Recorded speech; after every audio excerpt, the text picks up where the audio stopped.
fights, and the things he thinks about are these. One, he is as unbeaten as Roy Jones, and he beat James Toney twice. Roy Jones beat him once. Secondly, he is a natural light heavyweight. Roy Jones is not a natural light heavyweight. Third, he has an unorthodox style, just as Jones has an unorthodox style. It shouldn't be a great disadvantage to him. Fourth, he has everything to gain here. A victory or even a close fight with Roy Jones puts him, makes him a name that people will have to reckon with for some time to come. And fifth, he has galvanized all of his forces by dedicating this fight to the memory of his father, who, when he, Montel Griffin, was 12 years old, went off to work the corner of a fighter right here in Atlantic City and died during a fight. So he's got it all together for this fight, and if he happens to come out on the short end, Jim, he's getting money in the high six figures, so it's a heck of a career move. Some consolation, at least, if he loses on a night that he has waited for and hoped for quite some time. Gil Clancy, Larry mentioned the unorthodox style of Montel Griffin. Indeed, Roy Jones is so unorthodox that he has often befuddled conventional fighters with his unusual style. Now he gets ready to go against a guy who's at least as unorthodox as he is. Could Jones wind up being the one befuddled in the ring tonight? Well, you know, Montel Griffin has that offbeat timing. He's got a real offbeat jab, and that's going to be the key to the fight. With Jones' ego, he's liable to try to out-jab Griffin, and if he can do that, that fight's over, because that's Griffin's best arsenal is that left jab.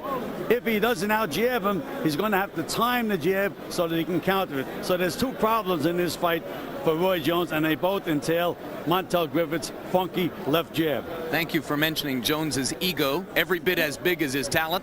Takes me perfectly to the fact that Roy loves to judge himself against the best in the sport, and recently he had a chance to judge himself face to face, punch for punch, against the greatest of all time.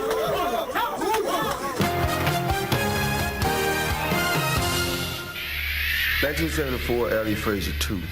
I watched that whole fight with my father, and it was like all I saw was the fact that he was outthinking this guy, outwitting this guy, outmaneuvering him, and beating him mainly with his brain.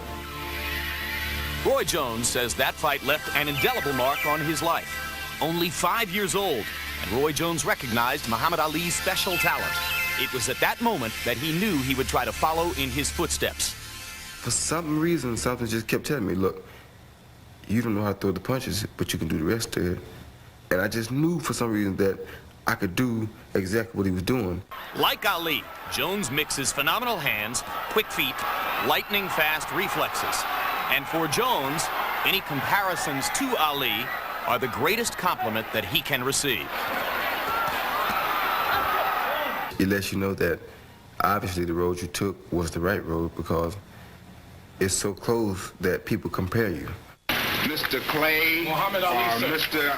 Muhammad Ali. But despite any boxing technique parallels that might be drawn, it is Ali's strength and conviction outside the ring that Jones believes has had the most impact on his life.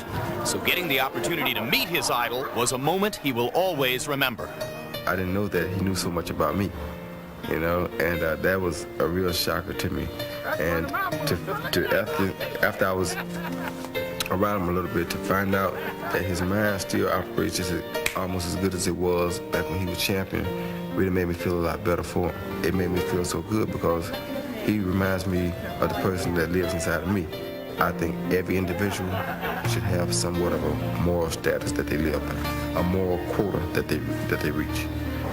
Last month, Roy Jones invited Muhammad Ali to his hometown of Pensacola to share the stage in front of 7,000 high school students.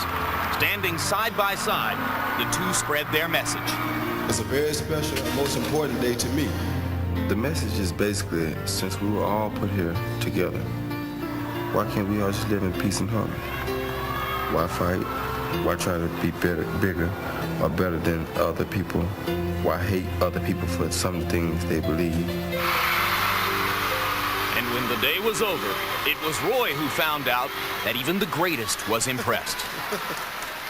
The person that was basically responsible for getting you interested or getting you started in something, and the person who you admire for so long, and to have them turn around and say that they admire what you do, that means you almost that means you have basically passed the course with flying colors.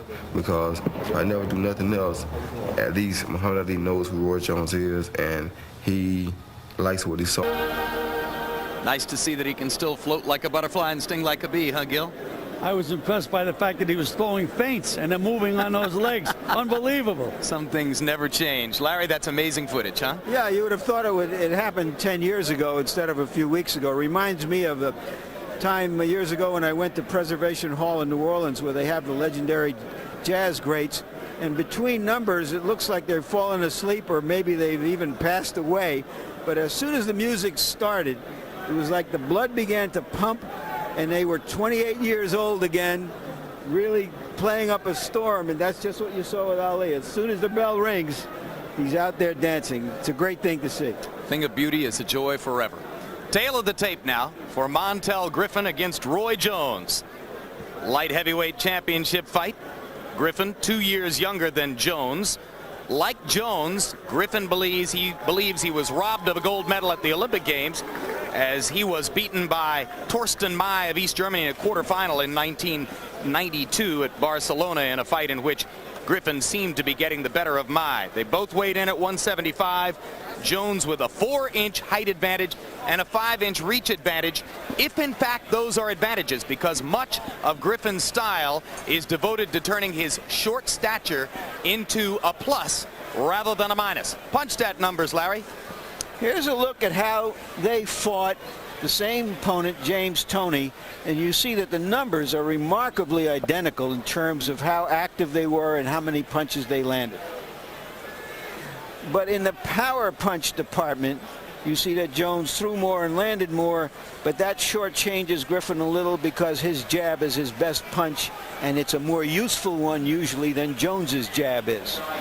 Rules of the bout with our unofficial ringside scorer, Harold Letterman. The Roy Jones Jr. Montel Griffin fight is scheduled for 12 rounds. There is no standing 8 count, no 3 knockdown rule. Only the referee can stop the fight, and you cannot be saved by the bell at any round, including the 12th and final round. Jim. Thank you very much, Harold.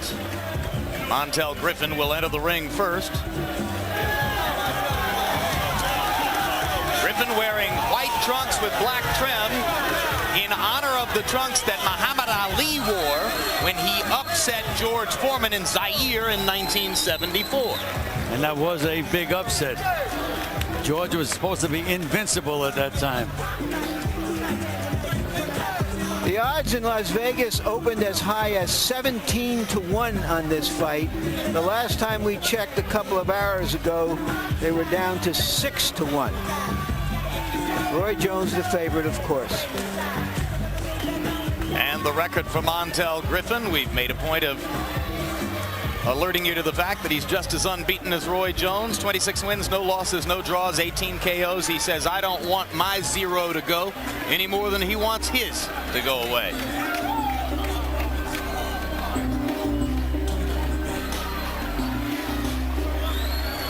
And now Roy Jones will enter the ring to his own musical composition called Patience is a Virtue. A reminder to him that he wants to be patient in the ring against the crafty Griffin tonight. I sometimes wonder if there is anything that he can't do. I wonder if he's tried pitching baseball. You've seen him play basketball on the day of a boxing match. He has other athletic talents as well. I know you love him, and there's not much not to love about him, Gil, but there are a few holdouts out there who insist that he's a fighter of extraordinary talents, but they want to see him in a real fight, having to face real adversity before making final judgment. Well, this is about as tough a guy as he can fight tonight. From his past history, it should bring out the best in Roy Jones. The program under which Jones and Muhammad Ali have been visiting schools together is called Healing. It's the title of Ali's new book, done in collaboration with his biographer Thomas Hauser. And Roy Jones now, in honor of that program, wears the Healing logo and the word itself on the back of his self-designed robe. He writes the music, he designs the robe, he makes up the logo. He's won 34 fights, lost none, and has 29 KOs. World champion at 160, then 168, and now 175. Let's go to ring announcer Mark Barrow for the official introduction. From Buena Park, California, Chuck Hassett. From Barnegat, New Jersey, Barbara Perez. And from Sacramento, California, Carrie Smith. Your referee for this event, also from Barnegat, New Jersey, Tony Perez.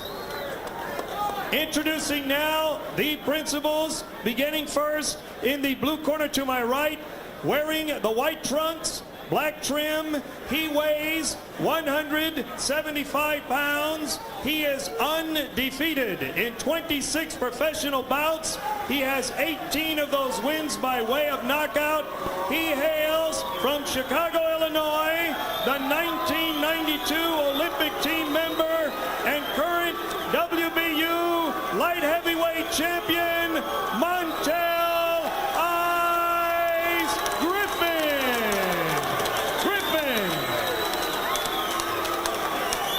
His opponent in the red corner, wearing the blue trunks, also weighing 175 pounds. He is undefeated in 34 professional bouts. He has 29 wins by way of knockout. He hails from the illustrious Pensacola, Florida. He's a member of the 1988 Olympic team and medalist. He is a former IBF middleweight champion, former IBF super middleweight champion of the world. He is rated by the Bible of Boxing Ring Magazine as the world's best pound-for-pound fighter, the WBC light heavyweight champion of the world, Roy Jones Jr. Jones Jr. 12 rounds for the WBC light heavyweight championship of the world. John, you already got the instructions in the dressing room. I expect a good, clean fight. Two things you must remember: obey my commands, and most important, protect yourself at all times. Shake hands. Good luck to both of you. In summarizing Jones's style, Griffin said he don't want no problems. We're here to find out if Griffin can give him some problems. Well, I think that Eddie Futch, trained McCallum for his fight, and McCallum's jab really bothered Roy. Just couldn't seem to get himself set, and I think that's what they're planning on doing tonight. Try to get Griffin to overuse that left jab, try to keep Roy off balance so he can't get set for those big punches. Round one begins. Montel Griffin works off the jab from his low crouching position, and he dominates the early action as he tries to go to Roy Jones's body, and Jones kind of sits back on the ropes to get a look at what Griffin's got. Griffin with a hard right hand to the side of Jones's head. Roy Jones has not thrown a punch so far. Starts with a little left hook. Griffin slightly off balance as Jones attacks him with a left and a right. Hard right hand by Jones. Griffin shook it off and took it pretty well. And threw a good left hook counter. I thought that he was off balance in the earlier when he was stumbling around. He hadn't really been hurt. He'd been a little bit surprised, but that last punch hit him flush. Nothing happened.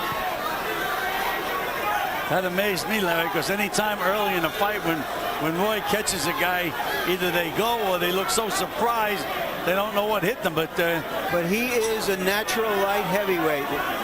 Let's keep that in mind.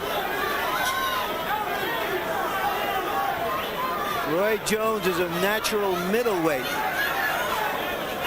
Griffin has never fought at any weight except light heavyweight. Montel Ice Griffin with the name of his wife, Troy, on the left leg of his trunks, and his children, Montel II, son, daughter Berea, on the right leg of the trunks. And again, Griffin is carrying that left hand very, very low, and Roy Jones thought that he could take advantage of that by nailing him with right hands. And if you think that Roy is being too cautious in round one, remember, the rubric for the fight is patience is a virtue. He wants to get Montel Griffin going as a counterpuncher. He says, I want to lead a little bit, make Griffin counterpunch me, and then counter his counter. Well, that's always been Griffin's forte. Anytime he gets in an exchange, could be even, but he finishes it up with the left jab as he just did then. Jones allowing Griffin to attack him to the body, and Montel got in a couple of very good shots to the Jones ribcage.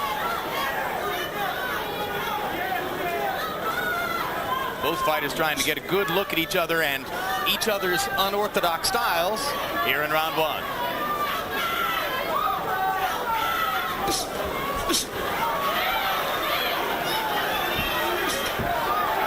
Griffin making Jones miss over the top. One of his strengths, being able to crouch, duck, slip, move his head at just the right moment to make the opponent miss.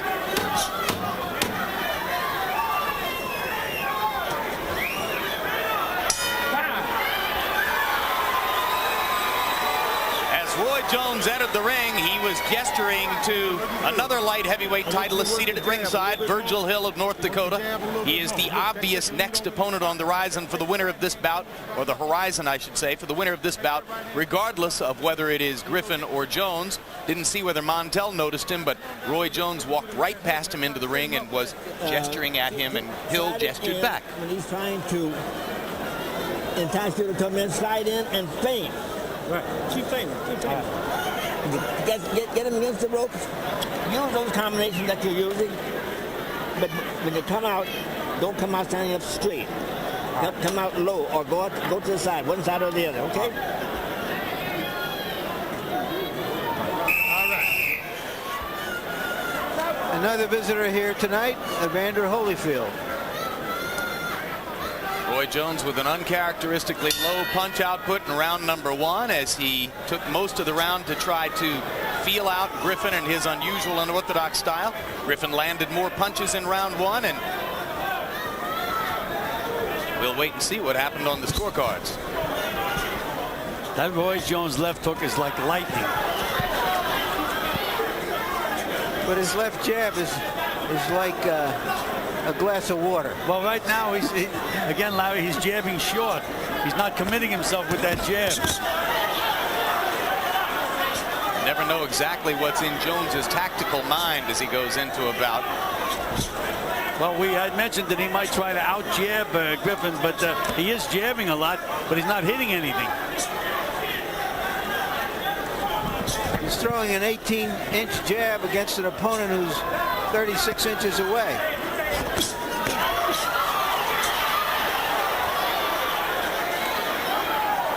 Two natural counterpunchers going against each other. It'll be interesting to see which man can force the other one to lead, if either. Jones has to get a little closer to try to really snap that left jab in there and score some points with it. So far, it's just a showcase. Not doing anything with it at all. Yeah, he has no chance of landing the jab from that distance. Now he steps in and lands a right hand over the top, and Griffin comes back with a counter left of his own. And now Griffin is talking to Jones. He's taunting him. Well, I think it's safe to say that these two fighters don't like each other.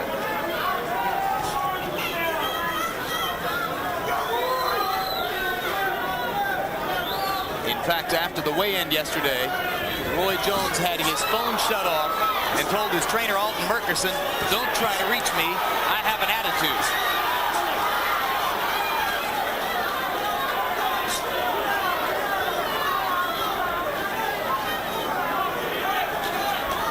You can see both fighters really respect each other. A lot of feinting, not too much punching. The one is, oh, good left hook by Griffin. Good left hook. The pro-Griffin contingent in the crowd whoops it up as their man lands that hard counter right over the top, or left hand over the top against the Jones right. More Griffin cheering as he seems to have landed the more significant shots here in round number two.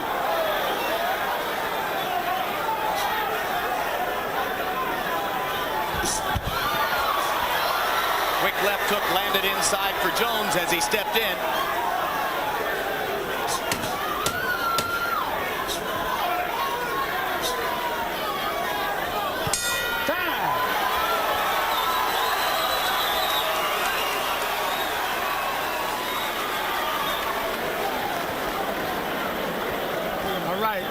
right. Your jab working good. Just keep working. Just keep working.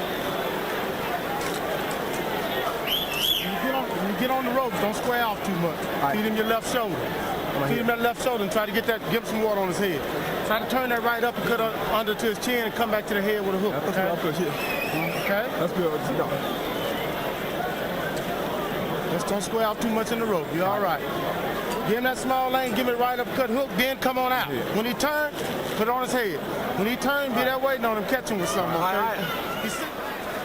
This has been a tactical fight with spurts of action like this. There you see a big sweeping left hand.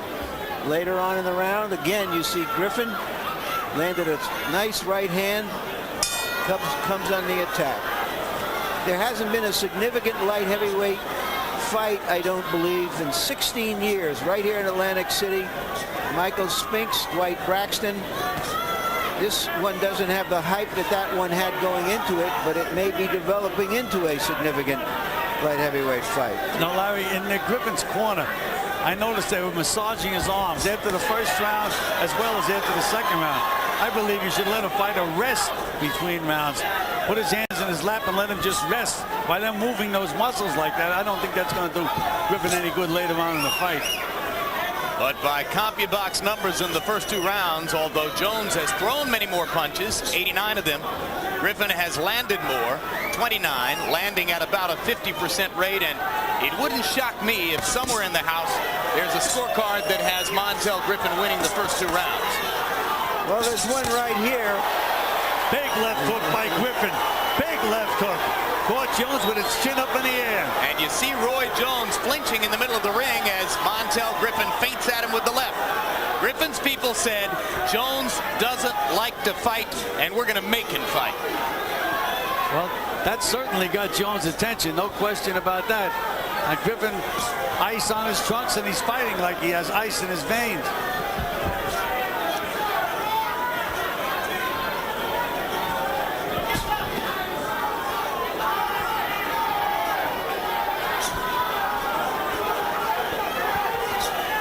I can't understand Roy Jones with that 18-inch jab, as you mentioned.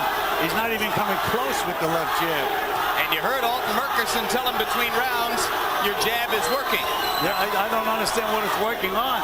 Tony Perez doesn't have a mark on him, and he's not hitting Griffin with it either.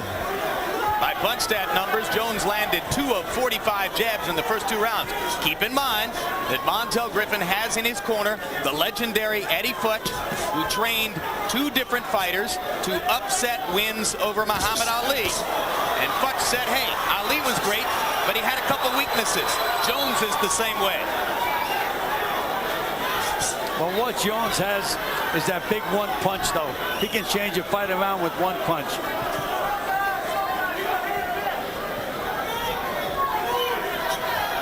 He's going to have to step closer to do that, Gil. He can't stay back at this distance and allow Montel to step in on him and dominate the action the way he has in the last couple of rounds and expect to do damage. No question about it. Jones, I don't know what kind of fight Jones is fighting. If he's waiting for the one big punch, he could be making a mistake. Griffin could be putting these rounds in the bank. Well, Griffin is giving Jones problems.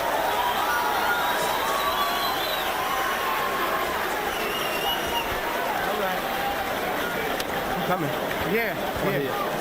Get him something on his head. He's coming. Start playing down my head. Start playing down the stomach a little bit. See what he'll do. See what he'll do. You might really land something up top. Okay? All your jabs high now. Just drop it down. Feint down. See if it dropped them hands. Try to sit your hook up now. He's closing the gap up a little bit. That's good. That's good. Get your butt out on the ropes. Don't get too straight up so you can get some leverage on your shot. That's good. Okay? So you can get some leverage on the Once again, the significant punch landed in this round by Griffin.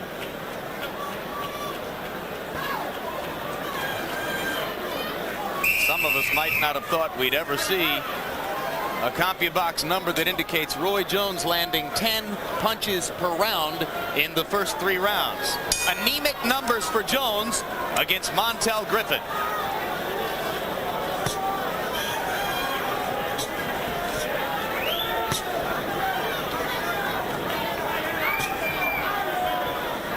throws 4 more jabs to begin this round, none of them anywhere near Montel Griffin's face. He has never liked to commit to the jab because he is so defensive-minded. He doesn't want problems. He is able to fight like nobody else fights because of those amazing reflexes and his strength. It's almost like he throws few body punches, few meaningful jabs. It's almost like talking without verbs and nouns, but he's gotten away with it up till now. But if he does this for 12 rounds against Montel Griffin, he's liable to watch his 0 go away. So something will have to change for Roy Jones in the next few rounds as he continues to develop this fight plan if he's going to have a chance to win. Well, number one, if I was in Jones' corner, I'd tell him to start showing the jab to Griffin, but then throw good solid left hooks to the body and then bring him up to the chin. But that's another thing that Jones does not like to do. He doesn't like to really drop down and throw those body punches. Now, on the other hand, Gil, Montel Griffin has found 3 or 4 opportunities to land big left hooks. So he's solving something about Roy Jones's right hand. Yeah, and also anytime that Griffin has a chance to flurry when he has Jones on the ropes, he'll bang him with a few good solid body shots. Jones, I don't know what he's waiting for. When he fought cautiously in the closing rounds against Mike McCallum, a lot of people said, well, okay, Roy carried McCallum because of his respect for the aging fighter. But his critics, those who aren't overwhelming Roy Jones fans, said, my God, if he had that much fear of McCallum, how's he going to treat Montel Griffin? Well, it would seem to me that very strange if he had any fear of Mike McCallum, because McCallum really hasn't got any power, or no longer has any power. But there's Griffin again. When he gets the guy on the ropes, he's hustling and scoring points. That's exactly what he did to beat Tony. He out-hustled him in the rounds that were close. There's the first solid jab that Jones landed. Griffin scoring in close. Roy Jones not scoring when Griffin bangs him against the ropes. It's been the kind of fight that Montel Griffin might have dreamed of so far.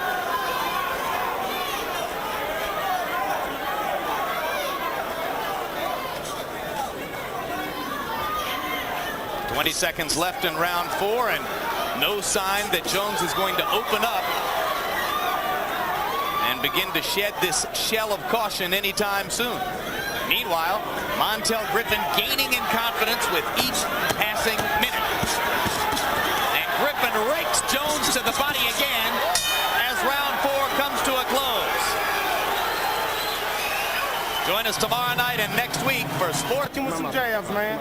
Just touch bothered it, man. See what I'm saying? The feints bothered. But if you step back, you give it up. You know what I'm saying? Just hold it. Make him earn everything you get. And keep your right hand high in the process. Okay? Okay? Well, if you were with us at the beginning of the evening, you heard Roy Jones boast in our opening tease. I've been playing with my bag of tricks, and Confucius says Griffin won't see 6. We're in round 5 now. Harold Letterman, how do you score it so far? Jim, 3 rounds to 1, 39-37, Montel Griffin. Jim, I gave Roy Jones the first round because he hit Montel with a right hand that made me go ouch. But after that, Montel's driving him into the ropes, landing those solid shots to the body, and really winning those rounds by out-punching Roy. I think Roy's throwing that short jab to sucker Montel into punching, and Roy can hit him with a counter right. But I'm surprised Roy doesn't step in and give him angles. That's what he's not doing.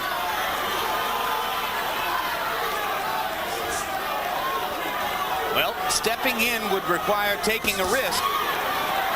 Jones begins to move forward just a little bit, but still with an attitude of caution. I don't know for how much longer patience can be a virtue, which is how he termed this fight, Roy Jones.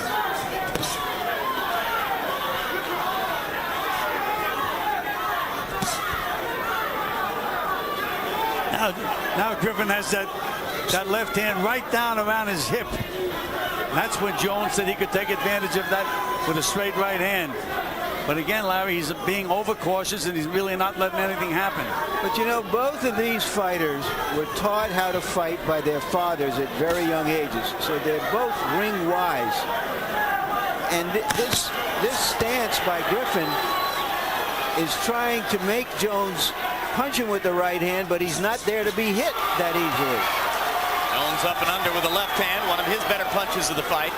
I woke Griffin up a little bit because he was starting to get fall asleep a little bit. Yep. The Jones contingent in the crowd whooped it up for that one. But the math of this is pretty simple for the supposedly unbeatable Roy Jones.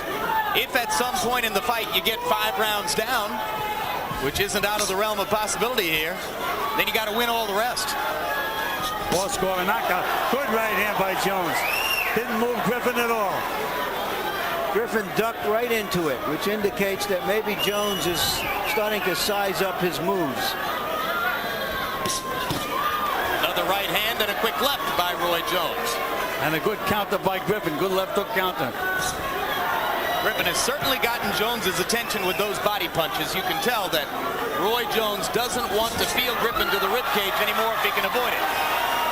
This will be ruled a slip by referee Tony Perez. Oh, it certainly was a slip. No question about that. Yep. I think Roy Jones was hoping for something more. He started to raise his arms, maybe trying to influence the judge, but Tony Perez has been around a little bit too long for that. Tony Perez refereeing, his wife Barbara Perez seated at ringside in the middle of your screen back there, one of the judges for the fight. Way to work. All right, his reflexes. Reflexes slowing down a little bit now. You gonna be able to hit this turkey in a minute. No, he got my head, sir. Get it on his head. You gonna be able to start hitting him in a minute. Way to work. Way to work. We're doing good. Way to control the fight, baby. I'm here against you. Just don't let him. Yeah. No, just don't let him sit back. Don't let him sit back. Keep something in his face. Always keep the action going. The graphic shows you which man is fighting his fight tonight. Start hitting him with some stuff now. Yeah, it's time to work now, baby. Keep that right hand high. Keep that right hand high. You throw the right hand in the body, you try to make you forget about the left hook. Okay. He's trying to find something to work. Okay. Come on, let's go out. Confucius was wrong. Griffin will see 6.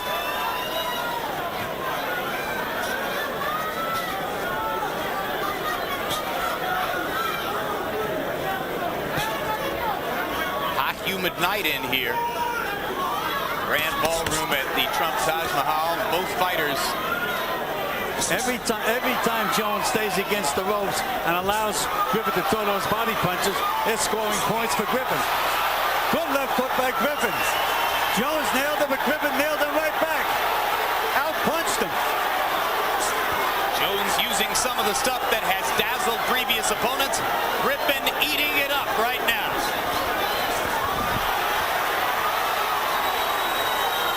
This really has Jones' attention now. Got nailed with some pretty solid shots. Good right hand by Jones. Jones starting to use the straight right hand lead a little bit more often as Griffin continues to work with that left hand held way down. Right now, Jones is starting to get a little wild, and Griffin is still composed.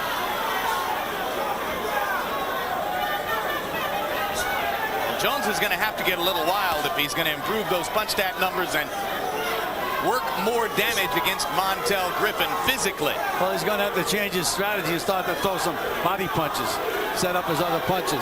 Hasn't done anything in the fight so far to wear Griffin down and take away his steam.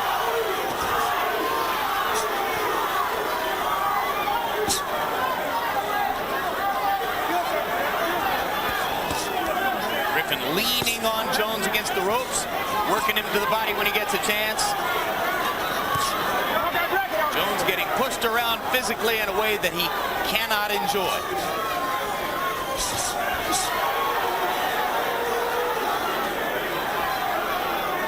Jones is trying everything in his bag of tricks, and nothing is working thus far.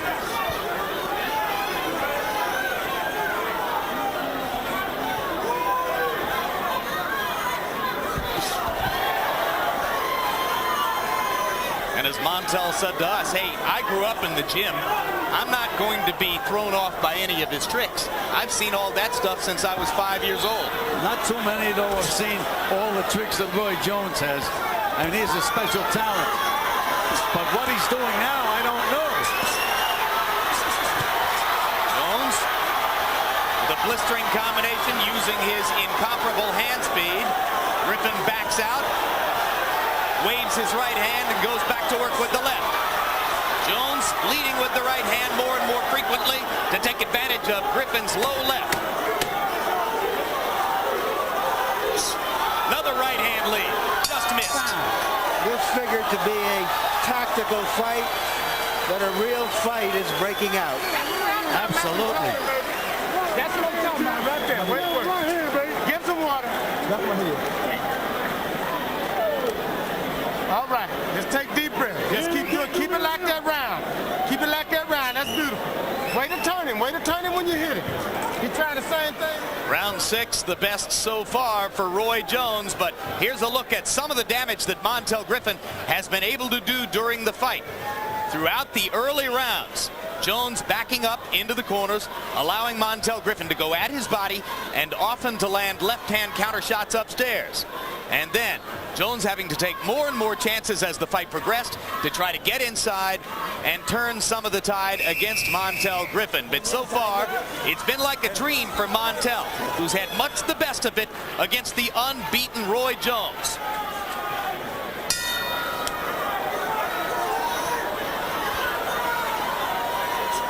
And we go past the halfway mark.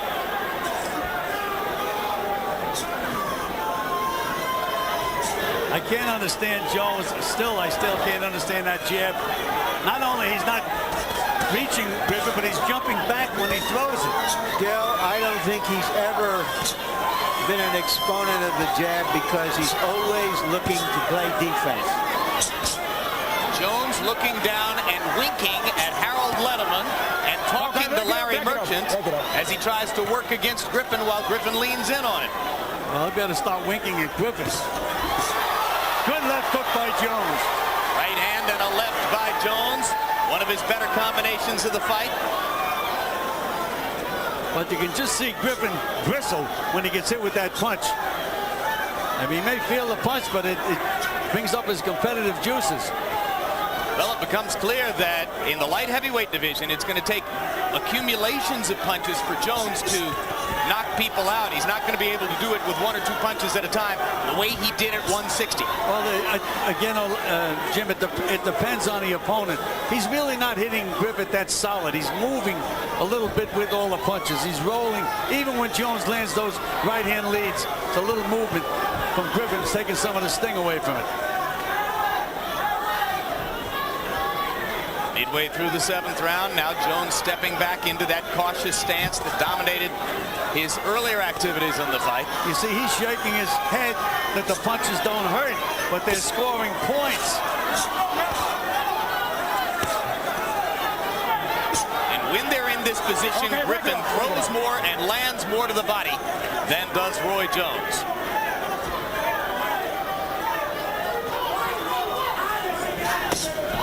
There's where he should be throwing that left hook. Right down there to the body. That'll set up everything else. But you saw him feinting with the right hand and the right shoulder and then throwing the left hook to the body. And there's again Griffin flurrying. Griffin's robe wore the inscription, "Shock the World." His white trunks with black trim. And there's a knockdown. Quick left hook inside. Second time in his career Griffin's been down. He wanted it called a slip. Perez calls it a knockdown. He was off balance, but it was a legitimate punch that put him down. I have to see that again. I do not think that was a clean knockdown. I think it was a knockdown, Gil, just because it was a punch. Well, I'll have to see it again. Exchange. I'll have to see it again. He certainly wasn't hurt by the punch. That's for sure. He wasn't, but he ducked away from one punch and caught the other one coming in, I thought. And if it gave Roy Jones a 2-point round, it could turn out to be a critical moment in the bout. Stay out of this corner. It's real wet over here, Roy. Don't work in this corner. Get him back. Get his back, too. Way to go. Top and double fights. Okay, let's see what we saw. Any different? Ducks away from the right hand there. There's a left hand, put him straight on the canvas. Yes, sir, I agree now. It was a legitimate knockdown. Clean, short little left hook on the inside. He leaned back from the right hand, and Roy was there with the left. Right. Watch this. Lean back. And see, you can see Griffin didn't have a foot behind him. Yeah. And down he went. Goes to show you the power and strength of Roy Jones. Well, and here's how significant that knockdown could be on the scorecards. That was one of only 8 punches that Jones landed in the round by punch stat numbers. Just suppose that he got a 2-point round out of a round in which he threw 28 punches and landed 8. That would be extremely fortunate for Roy Jones. And you see the damp spot in Jones's corner where Alton Murkerson told his fighter, don't go to work here. Jones himself is drenched as he waits for Montel Griffin to join him in the center of the ring for round number 8. Wait. He has come on in the last 3 rounds, Jones. Go. This is what champions are supposed to do. Timekeeper can't get his stopwatch to work. Now they dispense with the stopwatch and just go. Not sure how we'll time the round as timekeeper continues to work to try to get his stopwatch going. Harold Letterman, did you give Roy Jones a 2-point round in the 7th? Jim, you had to. You had to go along with referee Tony Perez. But let me tell you something. There is no water in a neutral corner. And a neutral corner is basically dry. Fighters don't sit down in a neutral corner where they pour water on them. So Montel Griffin got hit with the shot, and he went down. I've got it 67-65, 4 rounds to 3. Roy Jones shoots. I have it 4 rounds to 3 for Griffin, but it's an even fight on my card because of the 2-point round. I'm in line with you, Larry. I have it 4 rounds to 3 Griffin, and an even fight if you want to count that knockdown a 2-point round. So if you go along with Larry Merchant and Gil Clancy, it's an even fight coming to round number 8.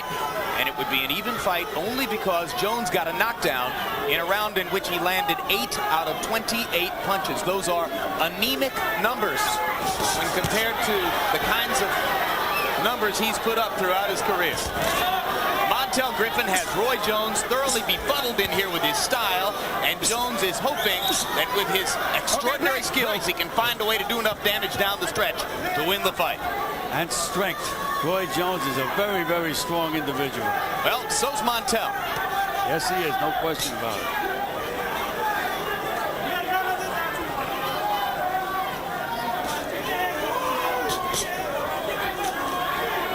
James Toney clearly underestimated Montel Griffin in their first fight.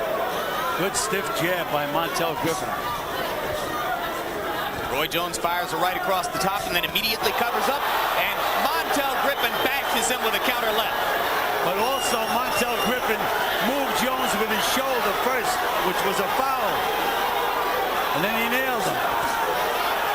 Really nailed him.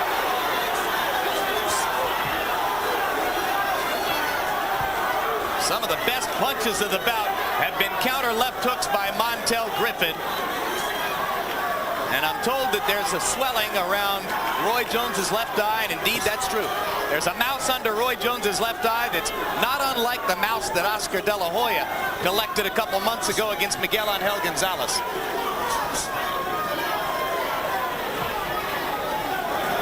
This is where Montel Griffin scores his points.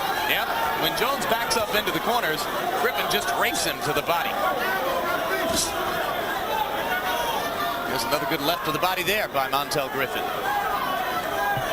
Griffin takes a close look at Jones's swelling eye and warms to the task as he tries to focus on that target. Good left hook. Okay, time. This is, beyond any doubt, the most competitive fight Roy Jones has ever been in as a professional. If I was in Roy Jones' corner right now, Don't give it up. I'd use an expression I used to use with my fighters. I'd say, Roy, the ropes are hot. If your back touches the ropes, get off them immediately, because that's when he's giving rounds away. When he stays against those ropes and he allows Montel Griffin to punch. Knock this trick out, though. The damage. There's the to Roy's shoulder. eye. There, did you see that shoulder that Griffin used to move him and then nail him with that punch? That's a foul. Watch it again. Watch that. There's the shoulder. It was like with almost with a forearm, I thought, that he pushed him off. But it's a very clever maneuver, one that only a kid that spent a good part of his life in the gym would know about. That's correct. Punch stat numbers through 8 rounds tell a tale of a brewing upset by Montel Griffin. He's landed 130 punches to 92 for Jones. He's landed at a 47% rate to 28 for Jones. He's landed 61% of his power shots, many of them to the body. How much does Roy Jones have left as Griffin goes to his body one more time? And again, Jones doesn't even try to counter.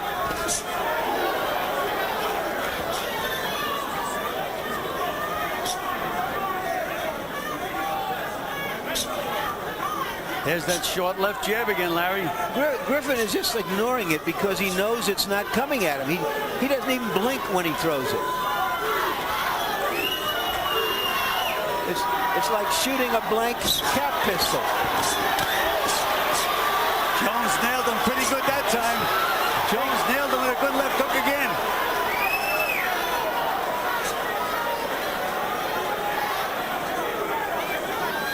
But Griffin's still there. That was one of Roy Jones's better flurries in the bout. Montel just goes back to waiting patiently for him at the center of the ring and waits for Jones to back up into the corners where Montel has done so much of his damage. There it is. Jones goes to the ropes. Montel goes to the body. This is not a case of Montel Griffin forcing Roy Jones into the ropes and the corners. Jones is going there himself. And that's why I said if I was in the corner, I'd tell him stay away from the ropes.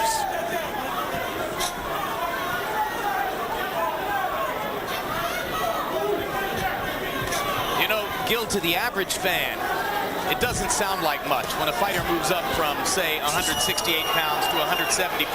Can it, in fact, be a world of difference? Oh, there's no question about it. Look at Roberto Duran, who's one of the greatest lightweights.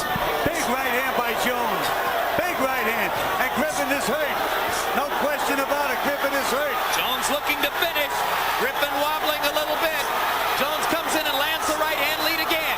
And a couple of left hooks. And Griffin's knee goes down. And Jones lands 2 punches after Griffin's knee was on the canvas. And now Griffin slopes forward. And Tony Perez starts the count. That was a foul. I don't know He's what not Perez getting up. will call No it. question about it. 2 punches while he was down. Not 1, 2. And the doctors are in there with Montel Griffin, who took those 2 blows with his knees on the canvas. And that was the difference between a knockdown and a knockout, or so it appeared from here. It was a definite foul. Foul. Harold Letterman, what's the rule? Jim, in my mind, there is absolutely no question that Tony Perez had just cause to disqualify Roy Jones Jr. should he have made that decision. I mean, it's the referee's call. In my eyes, absolutely he fouled him. Griffin seemed to be down on 1 knee, and Jones knocked him out when he was on the floor. You know what? Perez could have disqualified him. Let's take another look. Griffin goes down from an accumulation of punishment. Now he's down. He went down voluntarily. That's why Jones was a little bit mystified. Oh, there's no question that Jones. You remember the Riddick Bowe Mathis fight when they.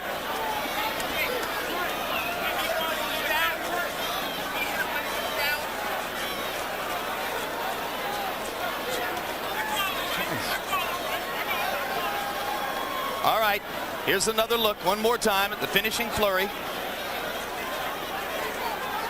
This was very, very flagrant. No question about it. Very flagrant.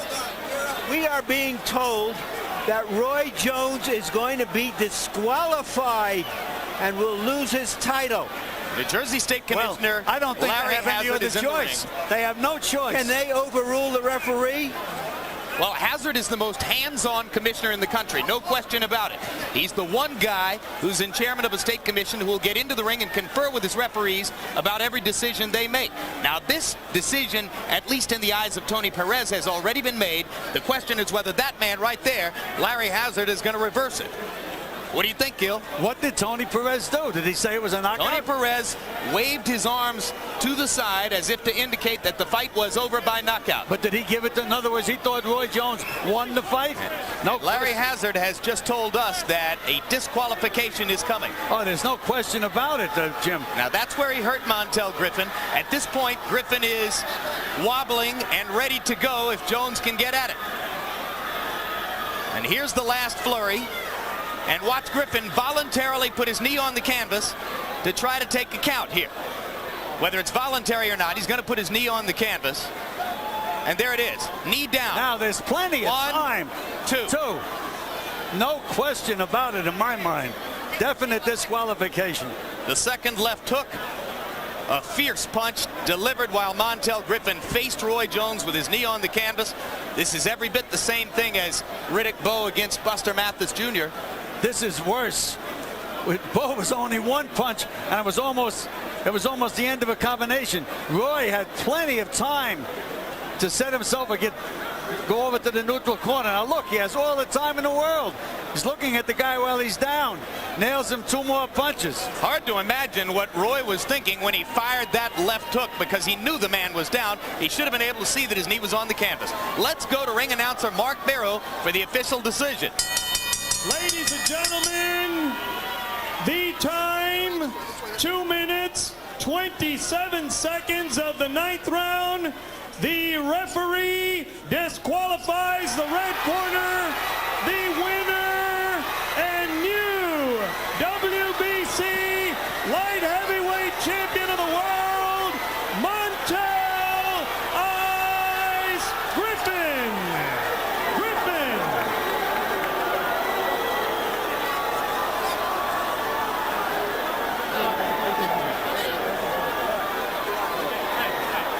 Well, you can see the conversation taking place there between Jones and Griffin. And certainly the right decision has been made here. If ever there was clear ground for a disqualification, Harold, Gil, that was it, right? Jim, No yes, question. but I want to tell you something. I honestly believe he faked it. Now, you watch Montel Griffin after he got hit with that hook. He looked up at Perez and then went down on his face, and he stayed there as Perez. But Harold, the rule doesn't doesn't talk about whether he was damaged by the blows after he was down. The rule only says that you don't hit a man after he was down. Absolutely, but he didn't have to fake anything to force the disqualification. Did he, Harold? No. Okay, let's go to Larry Merchant. All right, thank you, Jim. Roy, can you tell us what you think happened on the knockdown, knockout, disqualification? I'm going to tell you exactly what happened. The referee told me before the fight that it's no standing 8 count. So I hit him. I knew he was weak. He was going down. I thought he went down, but the referee didn't come, so I didn't know if he come back at me or not. So I bounced back. I hooked him again. I bounced back. The referee still didn't come, so the referee said no standing 8 count. But I ain't looking at his knees. I'm looking at his face. So you're saying that first, because the referee had said no standing 8 count, you thought that because Montel seemed to go down on one knee of his own volition, that he wasn't really knocked down? No, I really didn't know if he was going down, if he slipped and was coming back at me or not. I can't stop. If I stop. So, and you're saying, Roy, that the referee never came at you and tried to separate you? I didn't feel the referee trying to separate me one time. I'm sitting there, if you show it back over, I'm bouncing. Wait, all you got to do is touch my left arm and I'll stop. Let's take a look at the knockdown and the knockout. All right, here it is. You describe what you see. Right here. I know you hurt, right? I'm trying to find me a good shot. I thought he slipped, but I didn't know if he coming up or what. I don't want to hit him, but the referee got to stop me, you know? I don't know what happened, and the referee ain't stopped me. You know, and I know he's down, but I don't know if he's down, if he's low or what. I'm just trying to finish the fight. The momentum is going. I feel like it's a good fight. I want to capture, and I'm at him. All right, let me add this then. Are you suggesting that because Griffin is a guy who fights low, who ducks down a lot, that you weren't sure that he was knocked down? I don't know if he down. If he come up off one knee and hit me and knock me out, the referee gonna count me out. So the referee said no standing 8 count, so I got to try to put him on his back. That's why I consider down. I know he went to his knee, but I didn't know if he was on his knee for sure or what. I ain't got time to stop and say, well, let me look and see if he's on his knee. I got to do what I got to do. I'm still champion as far as I'm concerned. Montel was a good fighter, you know what I'm saying? He's a good fighter. I can beat the kid. He cannot beat me. Everybody see that. I mean, they want to disqualify me to take my title. That's fine. You know, I can deal with it. I got stole. Gold medal got stolen from me. I don't mind. You know? Up until the last few rounds, he was giving you a lot of trouble, and you came on. He's a counterpuncher. A short counterpuncher gonna give you trouble. But I know I had him. I know I had him weak. I had him out of it. I said, yeah, now I got him. I caught him with the right hand. Boom, there he is. I know I got him. But did you get overeager, Roy, because of all the frustration you were having with him? Not necessarily the frustration. I was eager because I want a good, exciting knockout. I want to get me a knockout. You know what I'm saying? Hey, but don't worry about that. Don't worry about that. I mean, if you want a rematch, you get a rematch. If you don't, I can't make a fight. I don't cover spill milk. I'll fought a good fight. I didn't lose. Nobody beat me yet. Disqualification, I can take that. Ain't nobody gonna beat me. Do you want a rematch? He probably gonna fight me no more, man. The kind of heat I put on it, man, come on. I mean, I'll take a rematch at a heartbeat, but he probably won't want to fight me no more, you know? I mean, you know, That's how stuff goes. That's life. That's life, but that ends the feeling that you had that you were an unbeatable great fighter. No, it doesn't, because I haven't been beaten. I got disqualified. Thank you very much, Roy. Thank you very much. All right, back to you, Jim. Well, let's take a look at the official scorecards to show you how the fight stood through the first 8 rounds. Interestingly enough, Roy Jones was ahead on 2 scorecards, behind on Barbara Perez's scorecard. She, the wife of referee Tony Perez, through the first 8 rounds. So obviously at this point, Gil, the fight was still up for grabs. No question about it. The fight was up for grabs. It looked like Roy was starting to come on. He had just hurt Montel badly in that round. There was absolutely no reason or no cause. He's a professional fighter. He had plenty of time after Griffin was on the deck. It wasn't the end of a combination or anything like that. It looked like he just looked at him while he was on the ground and on his one knee down and just hit him with the right hand. And worse yet, came back with a left hook. I don't understand the left hook at all. So you agree unequivocally with the disqualification? Oh, there's no question about it. All right, let's go back up to Larry Merchant in the ring. All right, I'm with Tony Perez. Tony, tell us what you saw and when you decided it was a disqualification. Okay, when he knocked him down, you see him in the floor, he hit him twice in the floor. The reason I kept counting was because he might be able to get up. And then I would take 1-2 points where I think it was, but now the guy is impaired, he cannot continue. He was major foul, hit it twice, so I got to disqualify the man. Tony, what Roy Jones said was that, number one, because he ducks and dives a lot, he wasn't quite sure he was on the floor. Be that as it may, he said he never felt you jumping in to pull him away, and that's why he thought he should continue. Were you late in coming in on him, or was that just the way it's normally done? I was not late. He could have an excuse, you know, he had to have an excuse. Or I was not late. I just waving out and I start counting the guy. But when I saw he was impaired, that he could not continue, then I had to disqualify because the guy couldn't continue. If Montel Griffin was able to get up after that last punch, okay, would the disqualification still be in effect, or is the fact that he laid out? If he could continue and he was in good shape to continue, I would have taken a point or 2 points. But if he cannot continue, he's impaired, I have to disqualify the man because the rule said you cannot hit the man while he's on his knees on the floor. All right, Commissioner Larry Hazard, you have any input on this? No, I think that the referee has explained the situation adequately enough. He made the decision. That's why we have a referee in the ring. If this was a decision that the referee made, if the referee, what he said was wrong, then prove him to be wrong, and then that's when I will come in with some type of decision. I have to accept the referee's decision here. The man was on the canvas. He got hit while he was down. The rules say you cannot hit a fighter when he's down. Thank you very much, Larry. And you too, Tony. And in a moment, Jim, we'll have the winner and new champion. Montel Griffin. Well, you've been waiting for something interesting to happen in Roy Jones's career, and certainly it just happened. Now, leaving aside the subject of the disqualification, Griffin exposed Jones in a lot of different ways in there tonight. No question about it. Again, as the judges had, it was a fairly even fight, but I thought, again, Roy had just nailed him and maybe would have come on and won the fight. But Griffin certainly exposed the fact that Jones just isn't busy enough, doesn't set up his combinations. He just looks for those quick reflexes and that great punching power. And against a good, solid fighter, he can be outpointed. I think Larry's ready with Montel Griffin now. All right, thank you very much, fellas. And now we have the winner and new champion by disqualification with his wife. You tell us how you remember that what happened in that last sequence and what you will see on the tape as we replay it, Montel. I just feel like this. I took the fight to him. I thought I was landing good shots. I was making a miss and everything. He caught me with a nice little shot in the back of the head. I got a little dizzy at the end. I mean, after he caught me, I got a little dizzy. So my head was clear. I just took one knee so I could just get my head together. You say he still wasn't hitting me. So you went down deliberately. Right. You could look. See, I took one knee on purpose right here. So I'm waiting for the referee to start counting. He hit me.